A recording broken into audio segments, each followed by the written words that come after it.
ठरलं तर मग या मालिकेच्या नवीन प्रोमोमध्ये आपण पाहणार आहोत की आता प्रिया सँडीला शोधत असते, कारण तिला माहिती आहे की सँडी आता आपले सगळे पुरावे सायलीला देणार आहे. म्हणून आता ती सँडीच्या पाठीमागे लागलेली असते.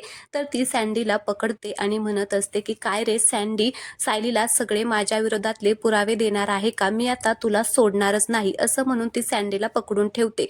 पण सँडी आता तिच्या हातातून सुटून तिथून पळून जातो. प्रिया मात्र आता तिथेच उभा राहिलेली असते.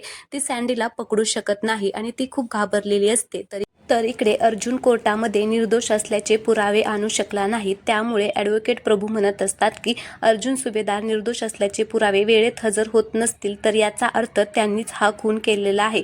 तेवढ्यात सायली म्हणत असते की पुरावे आहेत आणि ते घेऊन येत आहे माझी मैत्रीण, आता येईलच ती इकडे. आता जज साहेब अर्जुन गुन्हेगार आहेत असं म्हणणार असतात. तेवढ्यात ऊर्जा येते आणि म्हणत असते की थांबा, या खुनाचा आय विटनेसला मी आमच्या सोबत घेऊन आलेलो आहे.